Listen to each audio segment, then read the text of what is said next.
Hey paddlers, welcome to our second hangout. In case you don't know, my name is Sarah. I am the development director here at Ground Zero, and I've got Kimberly with me today. She is our Dragon Boat team captain coordinator, and we are just 2 weeks out from the Dragon Boat Festival, and so we wanted to take this opportunity to give you a few reminders as the festival gets closer and a few pointers for practice week and the day of the festival. So first of all, practice week is coming up. It's the week after next week, and there are a few things that you need to make sure you have done before practice week.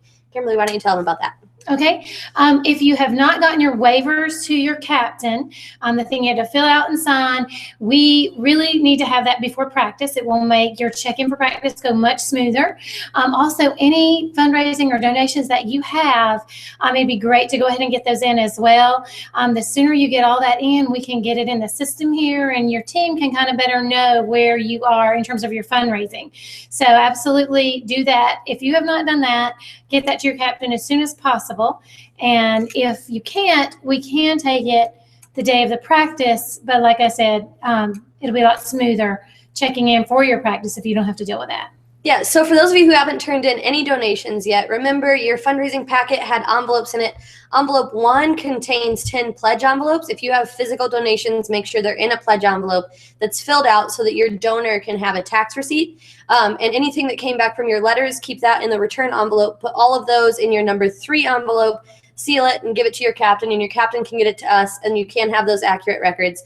But like Kimberly said, if you don't have an opportunity to get that to your captain, you can bring it to your practice.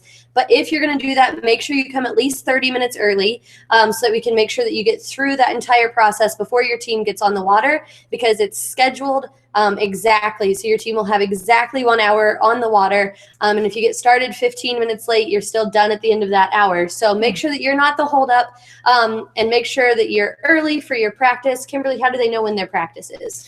Your captain knows when your practice is. They have the practice schedule. They should have communicated that to you already. If they have not, or if you've forgotten, you can give them a call, or you can call us here at Ground Zero as well. We'd be glad to help you out with that.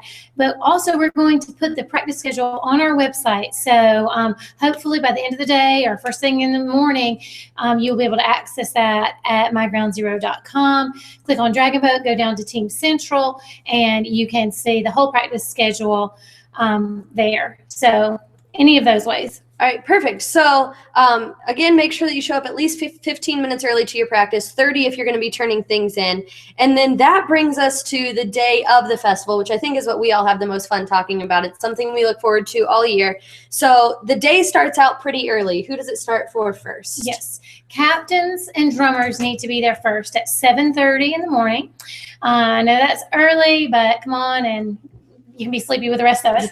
So, but we need those guys there. Captains, you'll come to the event tent, the same place where you checked in for practices, and you will check in for your whole team there. And then we have a drummer check-in as well. They'll check in, just get their picture snapped real quick, and they'll go with their captain to their team tent. Paddlers, everyone else, all the other team members will check in at your team tent with your captain. You will not come to the event tent, and we'll go over all that at practice, as well as give you your tent number and tent location so you know exactly where to go on Saturday morning. Yeah, so then once the day gets started, we'll get on the water and we'll get the races going. What can they expect from the races? Okay, well, we will start the races at 9 o'clock. Is what we have scheduled. And we will, every team will get 2 races, one before lunch and one after lunch. You will not know, however, when you're going to race until you get there and check it out on the announcement board. They put that up right before the first heat, and then with the second heat, they do the same thing. They put those up just before the heat begins. So you'll have to be there early. You may be the first team to race, or you may have to wait a little while, but you won't know that until that morning. But you do get 2 races. They take the fastest time of the 2. And if that time qualifies you for a third and final race, then you'll go on to the finals for trophies and medals and all that good stuff. But be sure before you leave after that second heat that your team is beyond sure that they're not going on to the finals, because we have had that happen before. People think that they don't get into the finals and they leave, and then they did make it in the finals, and we call that team and they don't have enough to paddle because folks left. So be absolutely sure, because teams ahead of you can get disqualified for some reason. The mixed division will have 12 teams going through to finals. We have flight A, B, and C. So you can have the 12th fastest time, and you can go to the final race in flight C and win first place and still get a first place trophy for that flight. Yeah, if that makes sense. Kimberly mentioned disqualifications, and we have one most important to us disqualification. And it's possible that your team could have the fastest time of the day and not get to race in the finals. And what would that be? Yes, if you don't have your boat minimum, remember it's $150 per person, which is a boat minimum of $31.50. And if you do not have that by noon on Saturday, the day of the festival, then regardless of how fast your time was, unfortunately, you will not get to go through to the finals. So be sure you have that. And we have had teams scramble on Saturday morning after they posted a fast time to get the little bit, maybe they're off. But we want everybody surpassing their boat minimum. So yeah, even not for the competition reasons, but just for all the ministry that we're doing here and what God is doing here, go ahead and just raise as much money as you can. Yeah, absolutely. And Kimberly mentioned not to leave until you know for sure that you're not in the finals, but I would say don't leave anyway.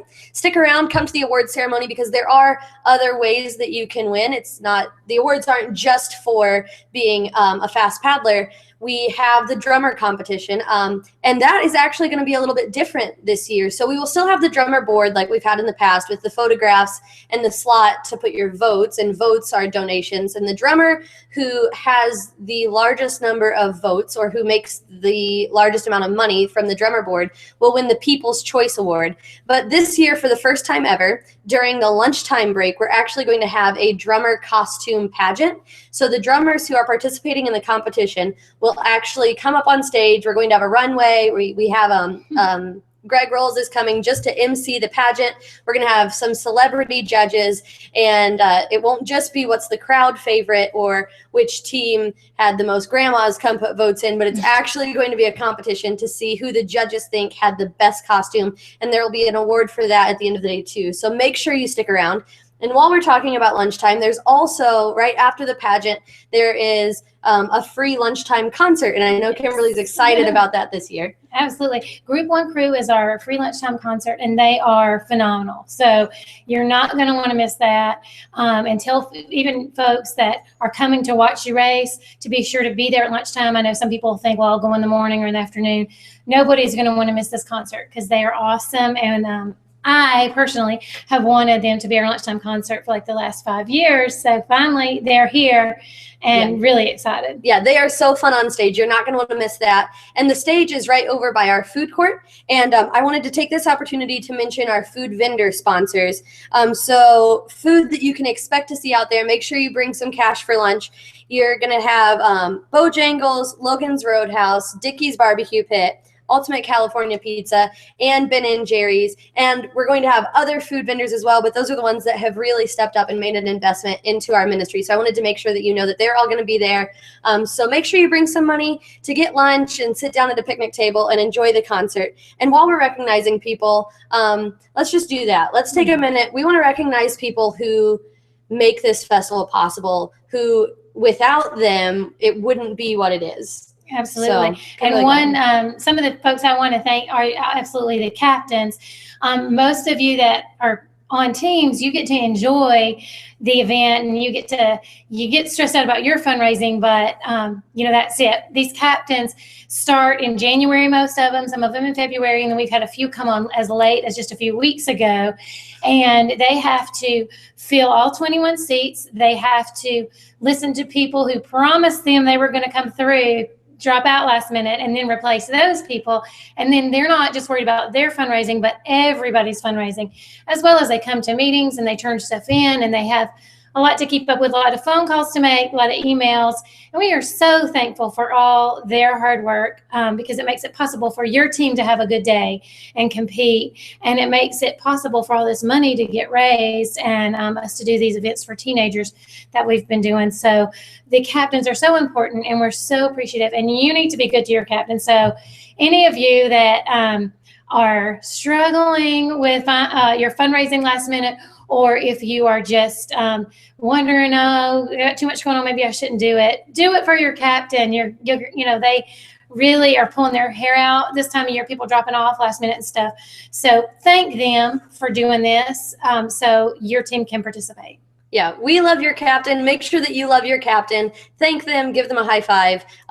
Really, the captains and you guys, everybody, I don't even know if you guys recognize how much of a difference you really are making, because without you and without your captains, nothing we do would happen. So thank you all. And a big thank you to our festival sponsors. I'm going to have to read them from a paper because we have a lot this year, which is exciting. We've got Beach Automotive, Buy Premium Domain Names, Myrtle Beach Harley-Davidson, Pepsi Bottling Ventures, Rankin & Rankin, Monterey Bay Sweets, Fun Warehouse, and Angelo's Steak and Pasta, as well as the other food sponsors that I mentioned before. I do want to give a special thank you to Angelo's Steak and Pasta because they are partnering with us for an exciting thing that's new this year. Many of you know that we had paddlers trainings. Many of you came. More than 20% of our paddlers came, which is awesome because this was the first year we did it. And those were meetings that we had here at Ground Zero. And as an incentive to get people here to learn more about fundraising and about being a paddler, we offered to provide catering in the team tent of the team who had the highest attendance. And if there were multiple teams with the same level of attendance, then we would do a drawing. And I'm pleased to announce that Angelo's Steak and Pasta will be catering that team tent. And we did count up the numbers and drew a winner. And Kimberly, do you want to tell who the winner is? Is that okay? Or you want to do it together? Okay, let's say the captain name and the team name. Okay, ready? Ready? 1, 2, 3. Sean Norton's and the CR Grace Rats. Yay! And we are so excited. We love your team. We love all of you, but we are excited for the Grace Rats. And I enjoyed our fundraising paddler training. So I think we're going to do those again next year, and maybe we'll have the same incentive. So talk to your captain, talk to your team members, go ahead and plan to be there, and maybe you will have your tent catered next year. A few last things to cover, because I think we're pretty much done.